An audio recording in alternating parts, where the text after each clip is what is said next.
líder mundial en noticias.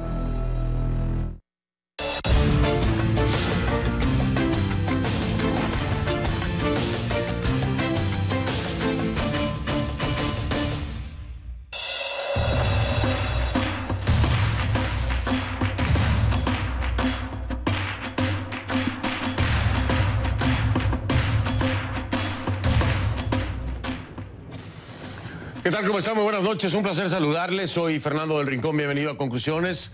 Vámonos de inmediato con las 5 del día. En el número 5, Estados Unidos desenredando a Hezbollah.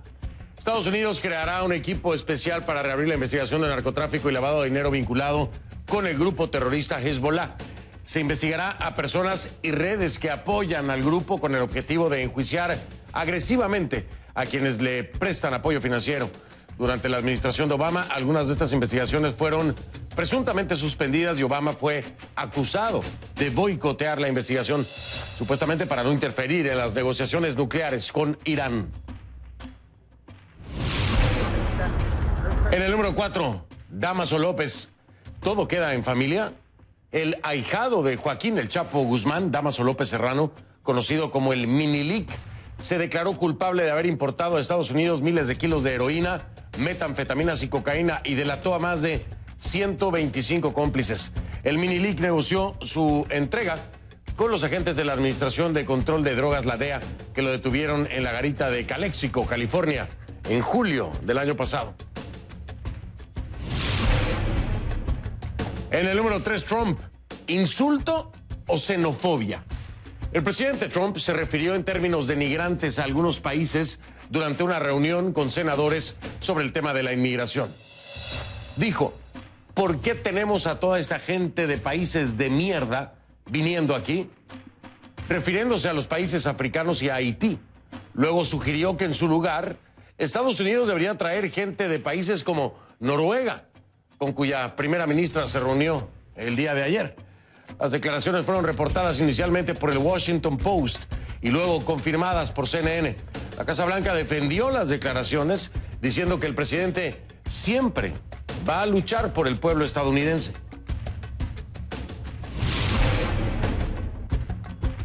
En el número 2, balseros venezolanos.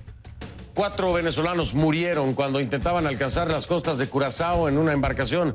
Otras 20 personas, tripulantes de la embarcación, todas menores de 30 años, permanecen desaparecidas. El gobierno de Maduro, que aún no se ha referido al hecho, determinó la prohibición de toda vía comercial a Curazao, Aruba y Bonaire el pasado 5 de enero. Por su parte, la MUD responsabiliza al mandatario por la muerte de estos venezolanos. Esta naturalización fue concedida el 12 de diciembre del año 2017. En el número 1, Julian Assange, ecuatoriano. La Cancillería ecuatoriana confirmó que le concedió la ciudadanía al fundador de Wikileaks, Julian Assange, quien se encuentra asilado en la embajada ecuatoriana en Londres desde hace 5 años y medio. Aunque recién se conoce la naturalización ecuatoriana de Assange, la Cancillería dijo que su ciudadanía, como lo escuchó, fue concedida el pasado 12 de diciembre y que ahora está buscando una solución digna con el Reino Unido a la situación de Assange. Sin embargo, el Reino Unido informó que rechazó la solicitud de Ecuador para que se le concediera a Assange un estatus diplomático y afirmó que no está en conversaciones con Ecuador sobre el asunto. Este es el primer tema de la noche. Vamos a profundizar en los hechos.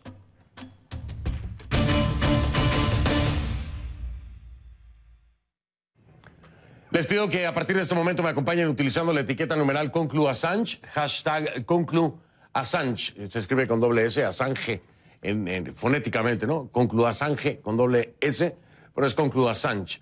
Sus comentarios con esta etiqueta a mi cuenta en Twitter, @soyfdelrincón, @soyfdelrincón, esa es la cuenta en Twitter. Para este tema nos vamos a ir directamente en vivo con Ana María Cañizares desde Quito, que nos tiene toda la información de lo que ya se confirmó el día de hoy. Llevaba desde el día de ayer rodando fuertemente. Algunos medios impresos del Ecuador habían reportado ya esta situación. Sin embargo, ya se da la confirmación oficialmente por parte de las autoridades ecuatorianas. Ana María, me imagino que habrá titulares por todos lados acerca de este tema y comentarios. Cuéntame un poco acerca de la situación en general y cómo ha sido tomado en la calle, ¿no? ¿Qué dicen los ecuatorianos? Tienen un nuevo ciudadano, Julián Assange. Ya tú lo has dicho, Fernando, desde el día de hoy y después de 5 años y medio de permanecer asilado en la Embajada de Ecuador en Londres, el creador de Wikileaks, Julian Assange, se ha hecho acreedor de la nacionalidad ecuatoriana. Como un mecanismo de protección, ha dicho la canciller María Fernanda Espinosa esta mañana, y también ha aceptado que el gobierno ecuatoriano hizo un pedido al gobierno de Reino Unido para que se le conceda a Julian Assange el estatus diplomático, como agente diplomático, es decir, como funcionario de la Embajada ecuatoriana en Londres, lo cual fue negado por el gobierno de Reino Unido. Estas dos cosas ha aclarado y ha aceptado la Cancillería ecuatoriana, pero esta naturalización o nacionalización ha traído varias reacciones y efectos a pocas horas de haberse confirmado por parte del gobierno ecuatoriano. En las calles la gente dice que por una parte, bueno, está bien que se defiendan los derechos humanos de Julian Assange, y por otra, que no tiene nada que hacer en la embajada ecuatoriana, que ya se ha vuelto un huésped incómodo que acarrea varios y millones de gastos al año, la seguridad y mantenerlo en la embajada ecuatoriana. Esa es un poco la percepción de la gente en las calles de la ciudad. Hemos podido acercarnos a los ciudadanos y, bueno, el tema Assange aquí es nacionalmente conocido y genera muchísimas reacciones. Hay que aclarar también, Fernando, que el vicecanciller se refirió a un tema en específico y dijo que el tener la naturalización a Julian Assange le permitirá tener los mismos derechos de los ecuatorianos que residen en el exterior. Eso también ha sido aclarado por la Cancillería, pero escuchemos más de lo que dijo la canciller María Fernanda Espinosa esta mañana. Ha dicho además que este era un tema delicado, que lamenta que se haya filtrado a los medios nacionales el día de ayer, que eso no es bueno para el país y que se ha visto la Cancillería obligada a aclarar el día de hoy que no hay nada secreto, sino únicamente intereses políticos alrededor del tema Assange. Escuchemos más de lo que dijo la canciller María Fernanda Espinosa. Él solicitó al Ministerio de Relaciones Exteriores y Movilidad Humana su naturalización el 16 de septiembre del año 2017. Una vez, por supuesto, que había permanecido como persona bajo protección internacional alrededor de 5 años y medio bajo la jurisdicción del Estado ecuatoriano en su embajada en Londres. Esta naturalización fue concedida el 12 de diciembre del año 2017.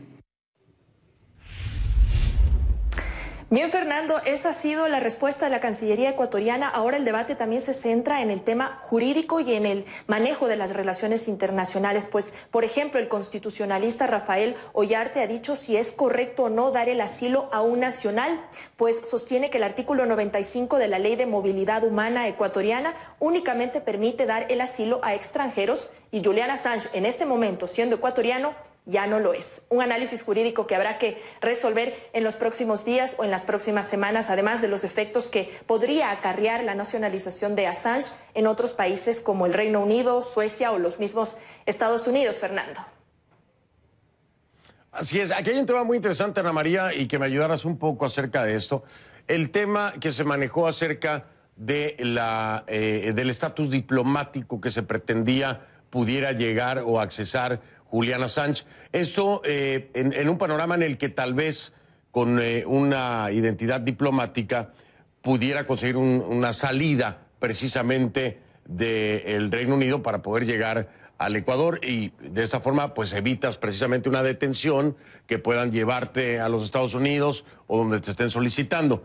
En algún momento se hizo la aclaración acerca de esto. Ya ha dicho ya han dicho que no van a aceptar este tema, ¿no? Pero sí se intentaba hacer esto, Ana María, ¿o no ha quedado claro cuál era la intención de darle un estatus diplomático?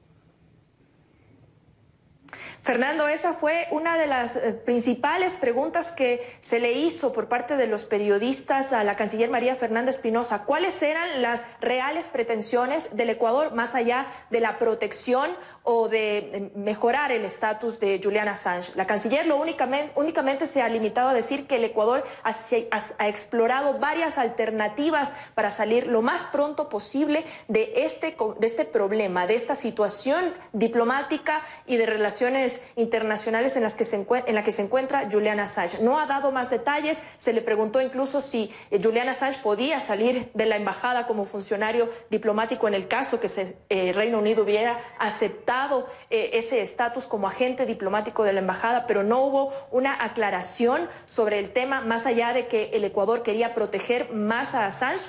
Pero ¿qué concesiones habría tenido Assange si es que lograba tener ese estatus diplomático? No lo sabemos todavía, Fernando. No ha sido aclarado aún este tema por parte de la Cancillería. ¿O qué alcance habría tenido si eso ocurría? Claro, importante. Y creo que estaremos esperando en las próximas horas o días una aclaración acerca de este tema, porque algún beneficio adicional existiría por un estatus diplomático. Sin embargo, como ya lo dice Ana María correctamente, hasta ahora no ha quedado claro, así que pues veremos si lo aclaran. Ana María Cañizares, un gusto saludarte como siempre. Feliz 2018, no te había visto. Feliz 2018, Fernando, ya tenemos nuevo compatriota. Así es, ya tienen uno más, Julian Assange, de alto perfil, por cierto, ¿eh? Nos estamos viendo, Ana María, gracias. Gracias, Fernando. Era Ana María Cañizares desde Quito. Voy a marcar una pausa, vamos a regresar con otro tema. Vamos a seguir en Ecuador, sí, pero ahora vamos a hablar sobre este tema de la Contraloría, que abre una investigación sobre la deuda externa e interna adquirida por la administración de Rafael Correa. ¿Qué es lo que están buscando o qué sospechan o por qué? Voy a hablar directamente con Pablo Celi, el Contralor General de la República del Ecuador. Esto será al regresar. Y más adelante, en este Conclusiones que viene cargado, hablaremos de los balseros venezolanos, no cubanos, no, balseros venezolanos. La oposición venezolana denuncia la muerte de al menos una veintena de venezolanos que viajaban en lancha desde la costa del estado Falcón con destino a Curazao. Ya regresamos entonces.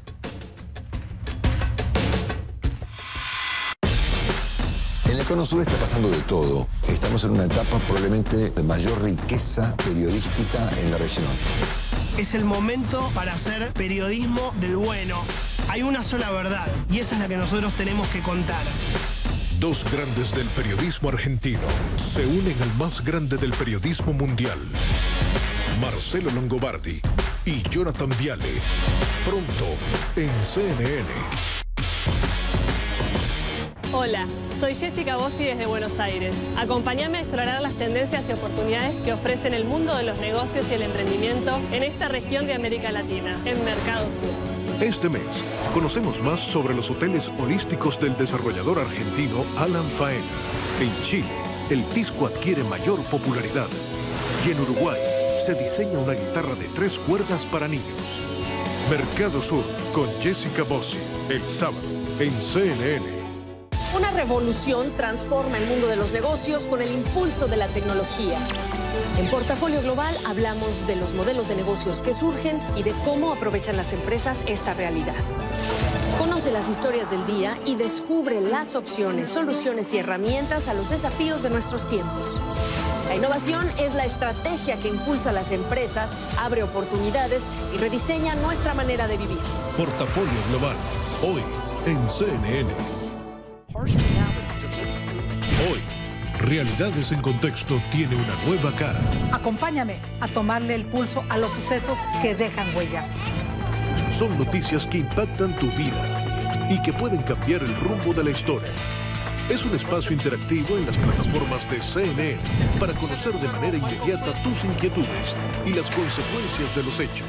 La verdad es una realidad. Realidades en Contexto, hoy en CNN.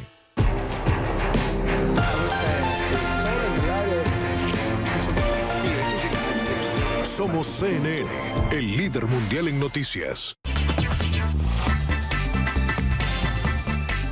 La nueva meta de Mark Zuckerberg es lograr 1.000 millones de usuarios de realidad virtual, y para lograrlo hay mucho camino por recorrer por la red social Facebook, considerando que alrededor de 11 millones de usuarios han alguna vez manipulado algún producto de realidad virtual en el pasado en todo el mundo. Oculus Go son las primeras gafas de realidad virtual independientes de Facebook que no necesitan de una computadora o un celular para funcionar. Según Zuckerberg, la idea es lograr un equilibrio entre las Oculus Rift de Facebook y el precio ofrecido por la firma Samsung para sus gafas Gear VR. Además, el año que viene Facebook espera lanzar sus gafas de realidad virtual más avanzadas. Hoy cuentan con las Oculus Rift, pero que requieren un sistema externo de contenido. Ahí está el secreto. Soy Iván Pérez Armenti en Buenos Aires. Somos CNN.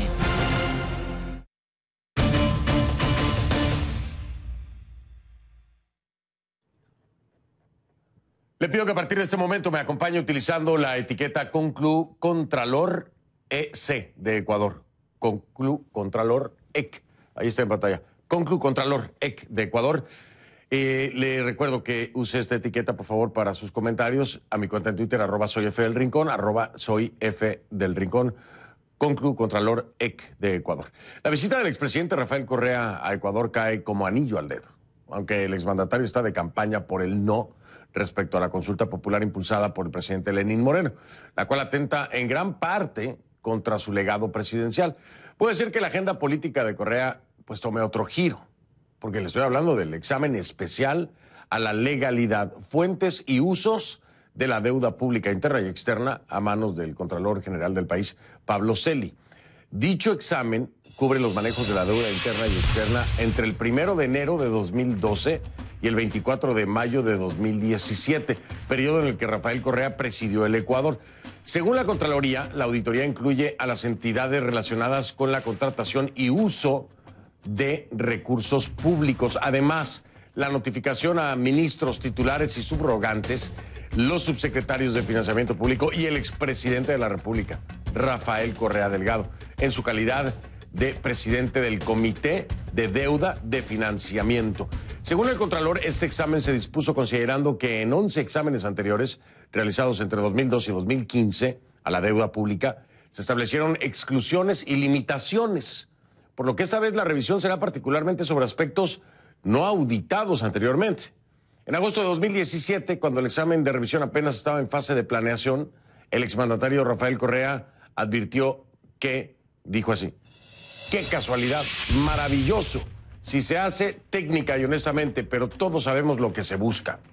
A los estrategas, entre comillas, se les olvidó que toda la deuda ya está auditada hasta el 2015 y una doble auditoría es ilegal. Regresa el país del pasado, dijo Correa, ¿no?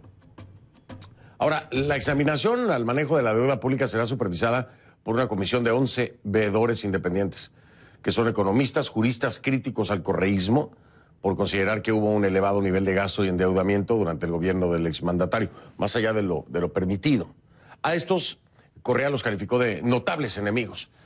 En otro trino de Correa, dijo lo siguiente en Twitter: en 48 horas, dice, recibí notificación de Contraloría por auditoría de deuda, que además ya se ha realizado hasta el 2014. Una veeduría de la deuda compuesta de notables, entre comillas, enemigos, y una boleta de fiscalía por preventa petrolera a Petrochina.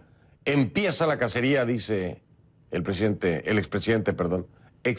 Correa, ahí en Twitter. La investigación de la deuda a pedido del presidente Lenín Moreno, según la agencia de Andes, incluye temas como la declaratoria de declararon reservada y secreta la documentación de operaciones de deuda. Este es un punto que se está buscando para poder auditar, obviamente. El decreto ejecutivo mediante el cual se excluye la venta de crudo de la deuda pública y convenios interinstitucionales firmados entre Petroecuador y el Ministerio de Finanzas. El anuncio de la Contraloría coincide con un pedido del Movimiento Unidad Popular al fiscal general para que Correa dé su versión de una supuesta falsedad de documentos públicos sobre las cifras de la deuda del Ecuador, los cuales difieren de las cifras anunciadas al inicio del gobierno de Lenín Moreno. Este movimiento pidió a la Fiscalía que en un acto urgente solicite la prohibición de salida del país de Correa como una medida cautelar. En una segunda petición solicitaron que Correa sea investigado por un supuesto perjuicio al Estado en las actividades de intermediación petrolera con la estatal Petrochina durante su gobierno. Bien, pues vamos a analizar el tema con el protagonista de esta historia.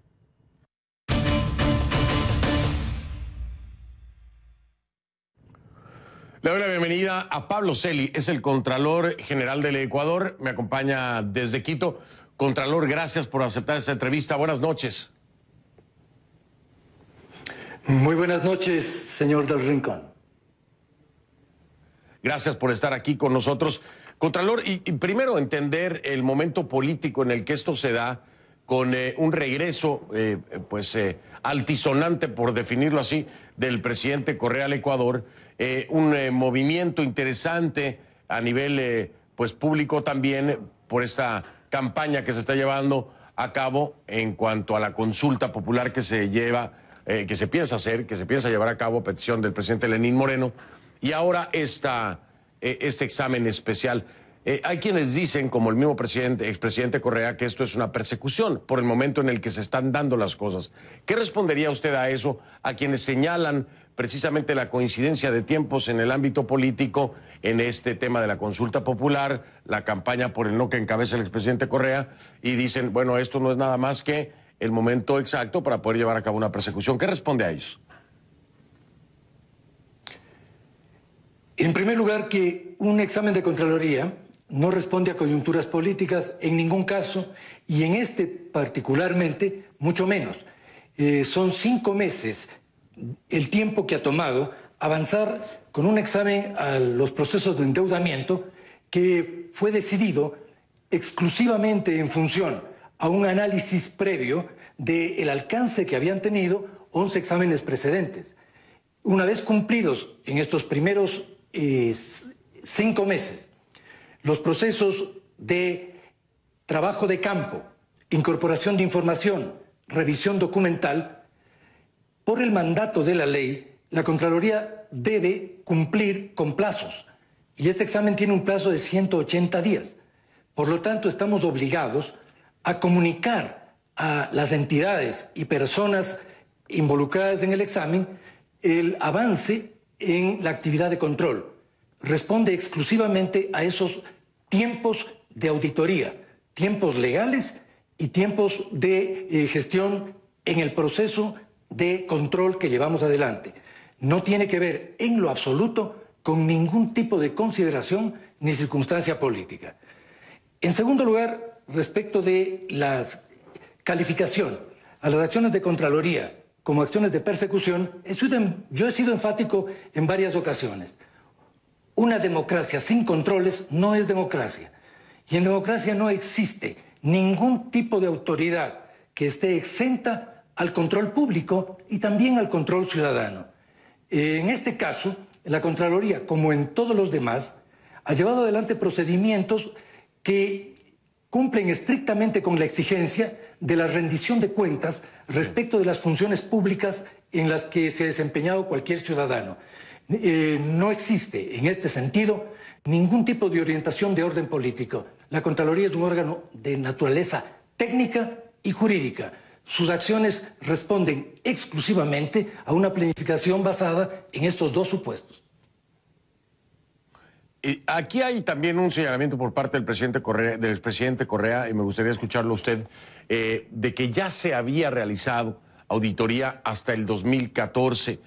¿Qué responde usted a esto? ¿Hay una auditoría hasta 2014? ¿Ya se había hecho? El expresidente Correa dice que sería ilegal hacerlo nuevamente. Denos un poco de luz en torno a eso. Desde el año 2002 se han realizado 11 auditorías a procesos de deuda interna y externa. No es nuevo, por lo tanto, que la Contraloría ha venido auditando procesos de endeudamiento. Sin embargo, de la revisión que realizamos de los 11 exámenes que se habían efectuado, se establecieron un conjunto de limitaciones y exclusiones. ¿Qué significa esto desde el punto de vista de auditoría? Que algunos aspectos de la deuda no fueron tratados y no fueron tratados o porque no formaron parte del objeto de los exámenes precedentes o porque en el desarrollo de esos exámenes se estableció la inexistencia de información suficiente o se establecieron también otro tipo de limitaciones que dejaban la posibilidad de ser reabiertos en aquellos aspectos que fueron limitados o excluidos.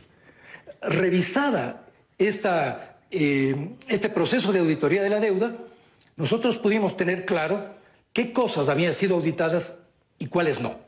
Esto por un lado. Por otro lado, de nuestro examen previo de lo realizado, hemos concluido de que nunca se realizó una auditoría integral al proceso de endeudamiento, mucho menos una auditoría que ponga en relación los tres aspectos que son objeto de la auditoría actual: las fuentes, la base normativa y el uso de los recursos del endeudamiento. Una auditoría que vincule estos tres aspectos no se ha realizado. Por esto esta auditoría tiene plena vigencia y tiene absoluto sustento legal. Mi pregunta aquí es el por qué no se realizó este tipo de auditoría.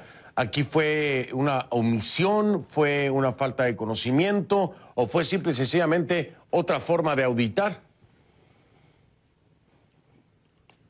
Porque los procesos de planificación de las auditorías precedentes no consideraron como criterio para definir el objeto y el alcance de esos exámenes el que en la actualidad nosotros hemos decidido. Bien, ahora aquí hay un tema acerca de la reserva, ¿no? La declaratoria de reserva y de secreto de la documentación de operaciones de deuda. Este es un tema sumamente delicado porque al haber sido reservados los documentos no se tuvo el conocimiento, se ha accesado, me imagino yo, Contralor, que ustedes ya han podido o podrán accesar a estos documentos de operación de deuda que permanecieron en reserva, secretos. ¿Usted cree que aquí haya algo importante que se dará a conocer a los ecuatorianos? ¿Y por qué piensan ustedes que se haya reservado y se haya vuelto secreta esta documentación de operaciones de deuda, cuando es un tema que debía ser público? Yo no voy a anticipar criterio sobre aspectos respecto de los cuales deberé pronunciarme como Contralor y Juez de Cuentas del Estado. Puedo sí, y lo he hecho en un informe transparente a la ciudadanía, señalar algunos aspectos que se contienen en estos resultados preliminares que dan la base para una planificación y un desarrollo del alcance de esta acción de control. Y entre estos elementos hemos señalado el que usted acaba de mencionar y que tiene que ver con un conjunto de decisiones respecto del carácter reservado y secreto de documentos de deuda. Estamos preguntando sobre el fundamento de esto a las autoridades que tuvieron que ver con esa decisión, como lo estamos haciendo también respecto de la no inclusión de las preventas petroleras dentro de la estadística de la deuda externa, como lo estamos haciendo también en relación con un convenio entre Petroecuador y el Ministerio de Finanzas que le asigna a Petroecuador la condición de gestionador de recursos financieros. Y estamos también en este primer adelanto de observaciones señalando la necesidad de que se precise el alcance del decreto que establece la forma a través de la cual se registra contablemente en la deuda lo que corresponde a lo determinado por la ley orgánica en lo que se refiere al 40% relacionado con el Producto Interno Bruto. La forma como se registra la estadística de la deuda en relación con el decreto ejecutivo y su relación con la normativa correspondiente. Estas son, entre otras, las primeras observaciones que delinean el alcance de este examen y respecto de las cuales hemos notificado a los funcionarios que tienen que ver con decisiones de endeudamiento, entre ellos el expresidente Correa. Entre ellos el expresidente Rafael Correa. Tiene también sus detractores y tiene también sus críticos esta acción, Contralor. Voy a citar concretamente a Esteban Melo, el asambleísta, me imagino que usted está enterado, obviamente. Hay preguntas que me parecían válidas para aclarar ante la audiencia y ante los ecuatorianos. Por ejemplo, él decía que cuál fue la base legal utilizada para construir la comisión de veeduría y cómo se decidió su integración. Esta sería interesante conocer la respuesta que tiene usted, incluso aprovechando para responderle al asambleísta Esteban Melo. Más que para responder a ninguna opinión, yo le diría a usted, señor Rincón, respecto a la inquietud periodística suya, que como lo formulé de manera oficial y pública, la Contraloría está amparada en primer lugar por la disposición, que son varias, las disposiciones constitucionales que en el Ecuador fomentan la participación ciudadana en el acompañamiento a los procesos de decisión estatales, por un lado. Y por otro lado responde también a una política institucional que la vengo formulando desde cuando asumí la conducción de la Contraloría. Y es la convicción de que en democracia la concurrencia del control público y el control social son dos componentes fundamentales para la transparencia y la legitimidad de las acciones estatales. Desde este punto de vista, yo invité a un conjunto de ciudadanos que tienen una trayectoria profesional como líderes de opinión, como académicos, como economistas, como representantes de sectores gremiales, para que acompañen un proceso que desde el punto de vista técnico y legal lo realiza exclusivamente la Contraloría General del Estado. Este grupo de ciudadanos no subroga la auditoría que está siendo llevada adelante por técnicos de la Contraloría en forma directa. Es simplemente una convocatoria desde el órgano de control a un conjunto de ciudadanos para interrelacionarse en un proceso en donde, mediante una interacción del Estado con la sociedad civil, podamos poner en conocimiento y socialización de distintos sectores sociales el avance de esta auditoría.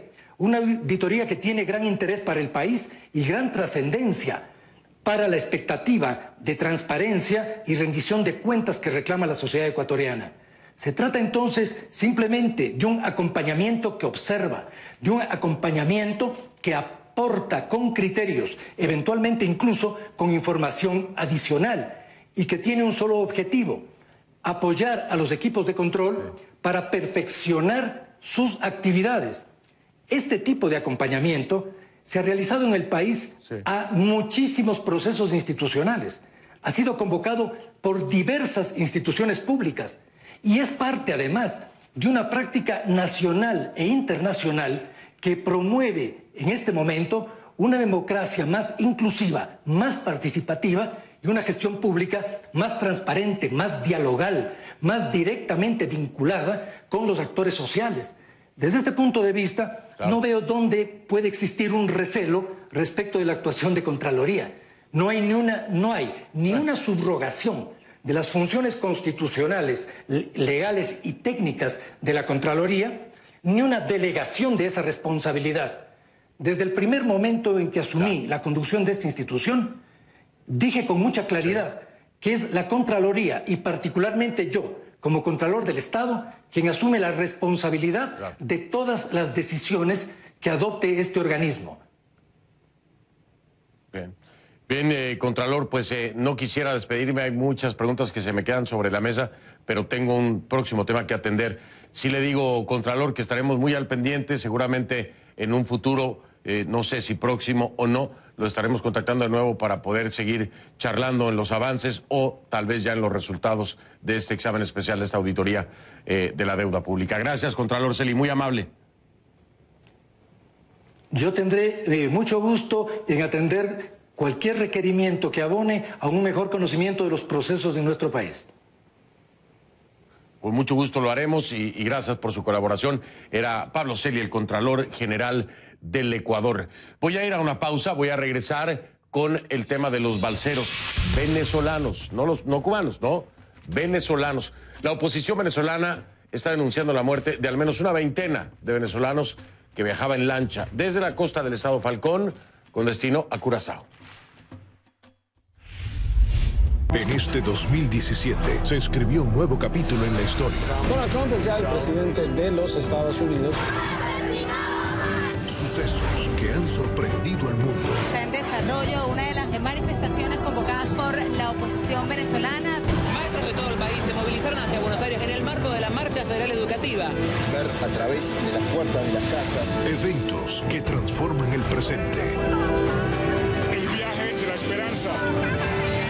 Por primera vez tenemos una solución estructural definitiva. El futuro de casi 800.000 jóvenes. Las Ramblas aquí de Cataluña. Quita para rechazar los actos terroristas. Estos camiones del ejército ya listos para entrar. Es un día histórico para España. Una situación muy compleja para México. La isla entera se encuentra sin electricidad. Los hechos que año tras año cambian el curso de la historia. Latinoamérica ha desarrollado una fuerza imparable. Ideas que inspiran y viajan alrededor del mundo. Que generan propuestas para transformar empresas y promover a emprendedores como tú. Gente creativa que desafía lo convencional, innovando y optimizando a cada paso, ofreciendo soluciones modernas y eficientes. Este es el lugar donde puedes descubrir y construir nuevas ideas. Fuerza en movimiento. Hace mucho tiempo aprendí, cuando por primera vez tuve que lidiar con conductas atroces, en lugares como los Balcanes, cuando una de las partes torturaba a la otra por sus diferencias étnicas y religiosas. Me di cuenta que, como periodista, no podía aceptarlo moralmente y que tampoco podía presentar los hechos con falsedad. Yo insisto en ser veraz, no neutral.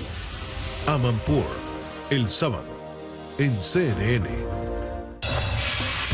Óscar Pérez, el exfuncionario policial venezolano y ahora líder de un autodenominado grupo de resistencia contra el gobierno del presidente Nicolás Maduro, nos acompaña este viernes aquí en Conclusiones, en una entrevista exclusiva. La cita es a las 10 de la noche, hora de Miami, 11 de la noche, hora de Venezuela. Mañana viernes, la entrevista exclusiva con Óscar Pérez, aquí en Conclusiones. Dos bebés que compartían valioso tejido cerebral y el equipo médico que se atrevió a darles una oportunidad. Entramos al quirófano con el doctor Sanjay Gupta para esta cirugía histórica. Llegué al punto de pensar que podíamos perder a ambos niños. Y descubre lo que sucedió después. Con cada timbre del elevador, mi corazón latía tan fuerte que casi se me salía del pecho. Separados, la salvación de los gemelos. El sábado en CNN. El líder de la Iglesia Católica hace su primera visita apostólica del año a Sudamérica. El equipo de CNN está listo para traerte una cobertura detallada desde cada lugar de su recorrido. Francisco en Sudamérica, a partir del lunes, en CNN. El más grande de la radio argentina se une al más grande de las noticias. Soy Marcelo Longobardi. Nos vemos pronto en CNN.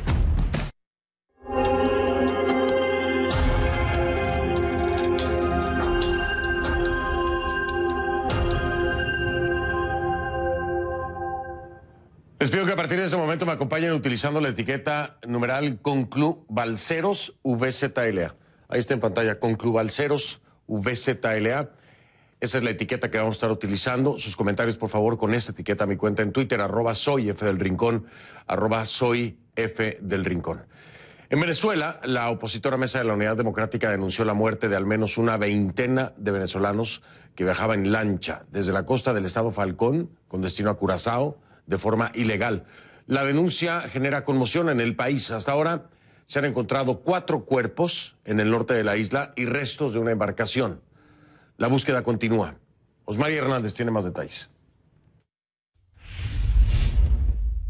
El hallazgo de los cuerpos de 4 ciudadanos venezolanos en la costa de Coral Tabaque, en el norte de Curazao, dio paso a intensas labores de búsqueda por parte de la Guardia Costera y la policía de la isla, quienes informaron, sin ofrecer más detalles, que hay 2 personas detenidas hasta el momento. En el lugar también encontraron latas de gasolina y restos de una balsa. Familiares de las víctimas de los llamados balseros venezolanos cuentan que en medio de la desesperación de huir de la crisis económica por buscar una mejor vida, estos jóvenes decidieron salir del país de forma ilegal. Para ello, cada uno pagó en promedio el equivalente a $70.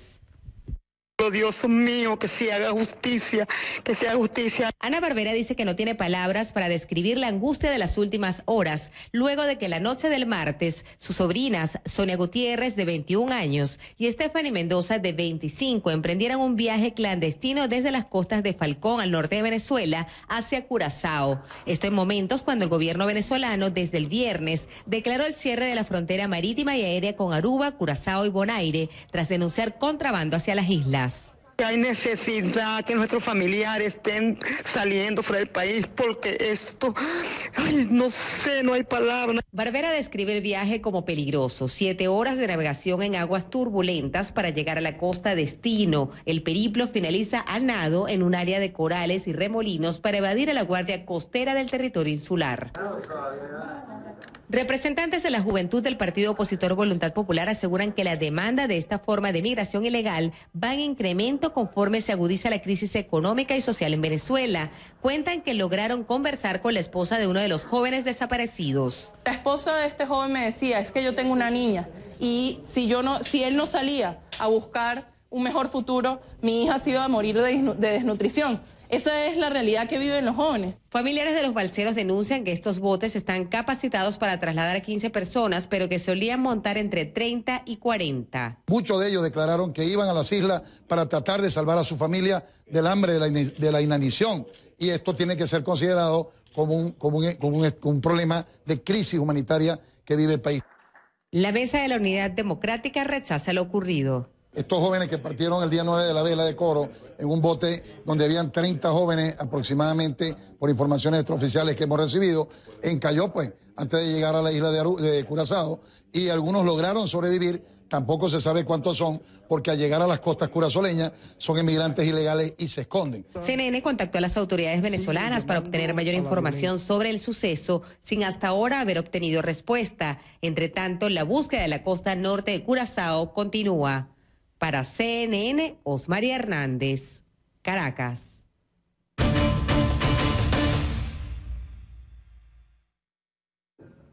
Le quiero dar la bienvenida a Mari Ann Goiri de la Fundación Benex Curazao, creada para ayudar e integrar a los venezolanos en la isla. Ella está en Willemstad, Curazao. Gracias por estar aquí, Ann. Buenas noches. Buenas noches, Fernando. Muchísimas gracias. Gracias por ser la voz de tantas necesidades y tanto dolor que hay en mi país. Ann, una tragedia lo que se está reportando. Hay un número desconocido hasta ahora de fallecidos. Sabemos que hay 4 confirmados, pero hay otras personas más desaparecidas. ¿Qué sabes tú? ¿Ha habido alguna variación? ¿Han podido, no sé, localizar, ubicar a algunos de ellos, aunque se encuentren ilegalmente en Curazao? Cuéntame un poco. Ok, bueno, hay mucha información rodando en las redes locales, pero realmente sí, definitivamente hay más fallecidos, porque la información que tenemos es que más o menos eran entre 24 a 31 personas que venían en la lancha. La lancha se rompió en una caída en una ola bastante lejos de Curazao y las personas empezaron a nadar hacia la orilla, siguiendo las luces que veían en la costa.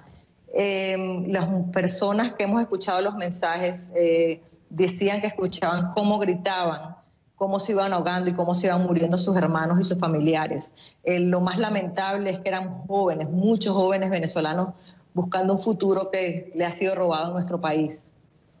Entonces creo que oficialmente sí, por las autoridades hay 4 detenidos, como tú nombraste ahorita, 4 fallecidos y 2 detenidos. Sé que hay personas en el hospital también recibiendo atención médica, pero sobrevivientes tenemos más o menos, según lo que uno va escuchando en las redes, como 10 personas solamente. O sea, si realmente venían por lo menos 24 personas, los fallecidos son muchísimos, lamentablemente. Y es un dolor porque sus familias no pueden recibir la verificación de qué es lo que está pasando, quiénes son los que están vivos y quiénes son los que lamentablemente fallecieron. Ana, aquí hay también un tema importante que quiero compartir con nuestra audiencia. Han podido establecer contacto con algunos de los sobrevivientes. Y me gustaría, Ann, si es posible, compartieras con nosotros lo que te han dicho y cuál era el principal objetivo de salir de Venezuela a pesar de arriesgar su vida.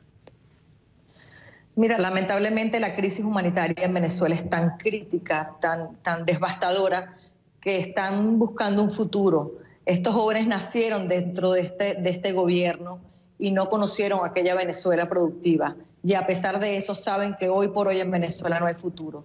Y están yéndose, pasando las fronteras para poder buscar, ayudar a sus familias que están allá y poder ver una forma de vivir, de comer, de poder pagar medicinas.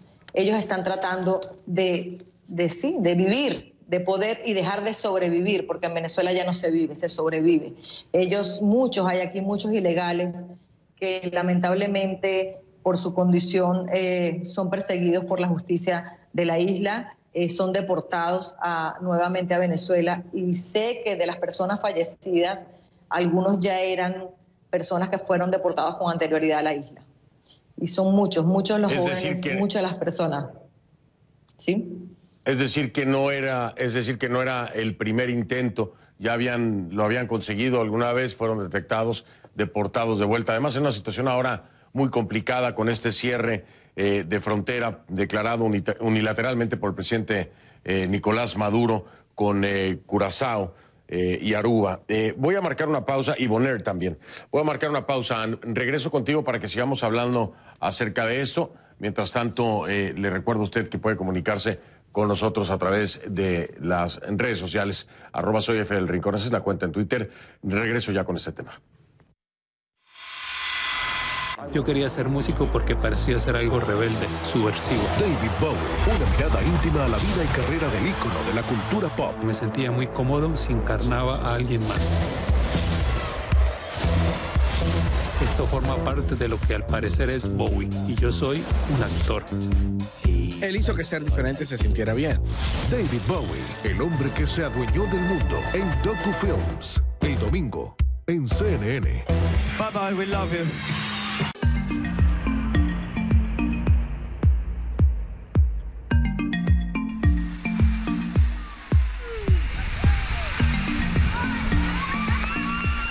¡Al suelo! Mientras ustedes pueden. Alto, izquierda atrás, izquierda.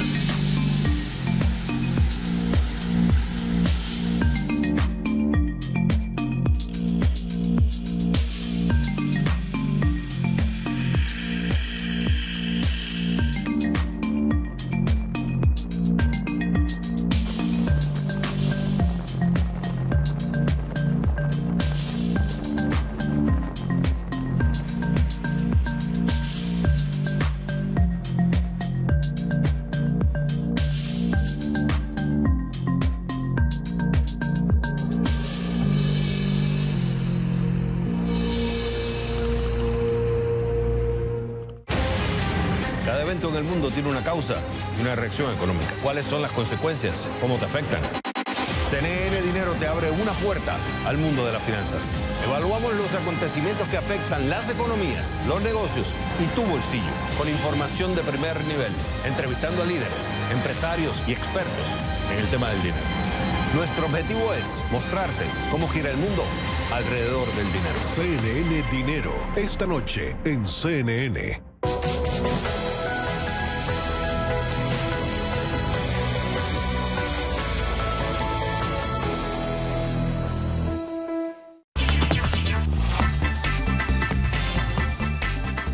Llevamos a todos lados los teléfonos inteligentes, ¿no? Y al final del día a la cama con nosotros también.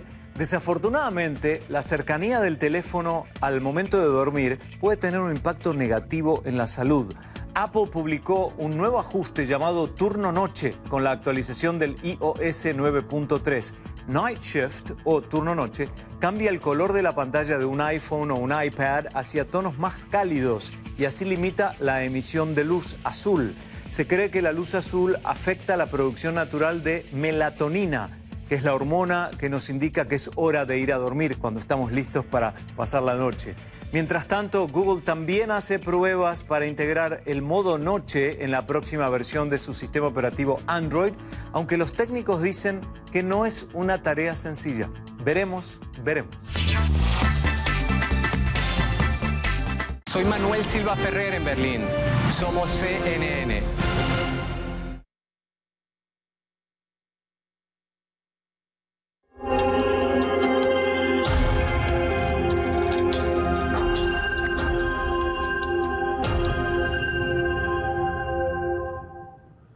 Seguimos con Marian Goiri de la Fundación Benex Curazao, creada para ayudar e integrar a los venezolanos en la isla. Ella está en Willemstad, en Curazao. Ann, quería preguntarte, no sé, tal vez tú que te dedicas a esto, a integrar a venezolanos que llegan, ¿has visto un incremento considerable en los últimos meses de venezolanos llegando precisamente a Curazao? ¿Qué tan grande ha sido el incremento? ¿Qué me puedes decir? Sí, ha sido muchísimo. Y no solamente en los últimos meses. Yo creo que desde hace 3 años, 4 años, viene creciendo de manera impresionante la llegada de venezolanos, tanto ilegales como legales, a la isla buscando un mejor futuro. De hecho, nosotros como fundación hace 4 años, en el 2014, estuvimos haciendo reuniones con los diferentes partidos políticos de aquí de la isla para avisarles que lo que venía, que la situación crítica de Venezuela era tan grave que íbamos a tener este tipo de situaciones. Lamentablemente en aquella época a nivel internacional no se sabía mucho la verdad en Venezuela y no nos fue tomado muy en serio nuestra preocupación. Les explicábamos que iba a ser un problema y que teníamos que empezar a buscar soluciones para evitar esta crisis que ahora se vive en Venezuela y que se vive en los países vecinos de Venezuela, y para buscar la mejor manera de compenetrar a estos venezolanos en necesidades junto con cada país y sobre todo con estas islas que son pequeñas, no tenemos capacidad para tanta gente. Más o menos, mira, te puedo decir que yo creo que legalmente habemos más o menos 3.200 personas, también han crecido, pero ilegalmente creo que lo sobrepasa. Yo creo que llegamos a 4.000 personas.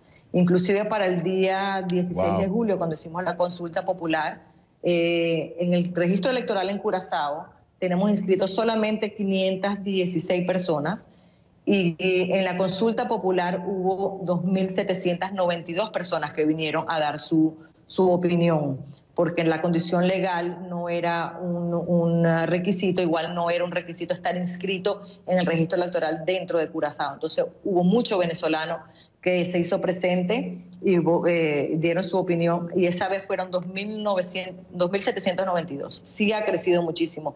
En lanchas, yo creo que semanalmente entran varias lanchas. El guardacosta constantemente están agarrando este tipo de lanchas con personas. En esta lancha que tuvo la terrible tragedia ayer, sé que también venía una señora embarazada, una joven embarazada, que si no estoy equivocada es una de las que perdió la vida. En sí es muy crítico lo que está pasando, sí es terrible, realmente es muy lamentable que nuestros hermanos estemos pasando por esta situación. Terrible, el escenario que se repitió durante años de Cuba a la Florida, ahora lo vemos de Venezuela a Curazao, ¿no? Vamos a estar al pendiente, Ann. Yo deseo que esta cifra de 4 personas fallecidas pues no aumente. Lo deseo de todo corazón y que el resto... Ojalá que fuera así, pero es difícil. Sabemos que hay más fallecidos por las voces de ellos. Sí, se ve, porque ellos mismos lo han dicho. O sea, los mismos sobrevivientes han comentado que están seguros que son mucho más y que ellos supieron de otras personas que no han sido encontradas que fallecieron. Hermanos, primos, amigos que venían con ellos y saben que fallecieron. O sea, de verdad sabemos que son 4, más de 4. Bueno, pues vamos a darle el seguimiento, Ann. Estamos en comunicación con Ann Goiri, Marian Goiri, tratando de hacer algunas cosas. Estamos trabajando todavía con ella, a ver si mañana podemos presentarle más seguimiento e investigación acerca de esto. Así que, Ann, gracias por colaborar con la producción. Vamos a ver qué podemos lograr. Ojalá se logre algo y mantenemos a nuestra audiencia informada. Marian Goiri, de la Fundación Benex Curazao. Muchas gracias, Marian. Saludos, muy amable. No, gracias a ustedes por siempre apoyarnos, ayudarnos, y Dios nos bendiga. Gracias, y igualmente, Ann, muy amable. Voy a marcar una pausa, nos queda una pequeña parte del programa. Vicente Fox ya le contestó a Trump, ahora le dijo, ya vengo. Aprender del juego es excitante, jugarlo profesionalmente es indescriptible. El campo de golf, el clima y sobre todo el público juegan un papel muy importante. Acompáñame en Vive el Golf. Comenzamos el año repasando la inclusión de Lorena Ochoa en el Salón de la Fama, pasando por los éxitos de Sergio García y escuchando los consejos de Rafael Alarcón para este 2018. Vive el Golf con Lorena Ochoa, el sábado en CNN. En colaboración con Rolex. Una revolución transforma el mundo de los negocios con el impulso de la tecnología. En Portafolio Global hablamos de los modelos de negocios que surgen y de cómo aprovechan las empresas esta realidad. Conoce las historias del día y descubre las opciones, soluciones y herramientas a los desafíos de nuestros tiempos. La innovación es la estrategia que impulsa a las empresas, abre oportunidades y rediseña nuestra manera de vivir. Portafolio Global, hoy en CNN. Aquí se controlan los movimientos políticos más importantes de Estados Unidos. Se toman decisiones fundamentales y se implementan acciones que afectan la vida de millones de personas. Directo USA te muestra la realidad detrás de los acuerdos y las estrategias de los actores políticos más influyentes. Analizamos las implicaciones de estas decisiones en tu vida. Porque mantenerte bien informado es nuestro compromiso. Sigue Directo USA hoy en CNN. En Oppenheimer Presenta traemos las figuras más influyentes del mundo para analizar los problemas que afectan a nuestra sociedad. En nuestro trato directo con el gobierno cubano. Oppenheimer Presenta el domingo en CNN. Los fines de semana, Rafael Romo y el equipo de Mirador Mundial te dan a conocer las noticias que necesitas para empezar la semana bien informado. Síguelo todos los fines de semana en CNN. El expresidente de México, Vicente Fox, reaccionó a los dichos del presidente Trump, quien insultó a Haití y a los países africanos. En su cuenta de Twitter, Fox le dice a Trump que la boca de él es el peor vertedero de mierda en el mundo. Y le pregunta a Trump, ¿quién le da a usted la autoridad para decidir quién es bienvenido en Estados Unidos y quién no lo es? Agrega Vicente Fox, la grandeza de Estados Unidos se forja en la diversidad. ¿O has olvidado tus antecedentes de inmigrante, Donald? Eso fue lo que dijo el expresidente de México, Vicente Fox. ¿Quieres una vida más saludable? ¿Conocer qué puede mejorar tu cuerpo y tu mente? ¿Vivir más y mejor? Acompáñame a explorar las posibilidades de mejorar tu salud y cambiar los hábitos que la perjudican. Conoce las acciones que debes tomar para vivir mejor y empezar un día más saludable. Vive la salud con la doctora Marisa Zaret. El sábado en CNN. Toma las riendas de tu salud. Globo Economía, la actualidad y el análisis de los eventos y tendencias que mueven la economía global. Las claves que necesitas conocer para moverte con éxito por el mundo de los negocios. José Antonio Montenegro entrevista en exclusiva a los protagonistas del acontecer económico desde la Bolsa de Valores de Nueva York. Latinoamérica claramente influenciadísima. Latinoamérica está pasando por un periodo muy complicado. Globo Economía, el sábado en CNN. Antes de despedirnos, quiero compartirle que mañana viernes presentaremos una entrevista exclusiva con Oscar Pérez, el ex inspector de la Policía Científica de Venezuela, que burló la seguridad del Estado venezolano, robó un helicóptero y atacó las sedes de varias instituciones públicas en Caracas, esto a mediados de 2017. Este es un extracto de la entrevista a Pérez. ¿Por qué no entenderlo así? ¿Por qué no pensar que Oscar es parte precisamente de una acción que pretende plantearse como del pueblo, pero que al tiempo funciona como una herramienta para seguir golpeando allá una muy golpeada oposición integrada en la Mesa de la Unidad Democrática. ¿Por qué no entenderlo así? Pruebas sobran para decir que nosotros no somos ni de uno ni del otro. Nosotros no somos políticos. Nosotros somos nacionalistas, nosotros somos patriotas. Nosotros amamos a nuestro país con todo nuestro corazón.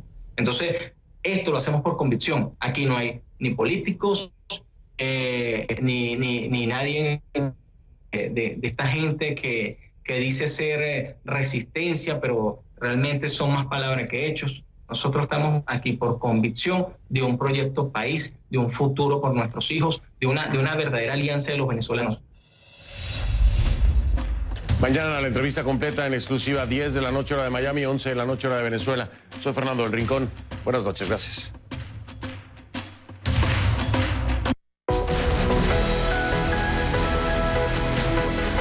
Somos CNN, el líder mundial en noticias.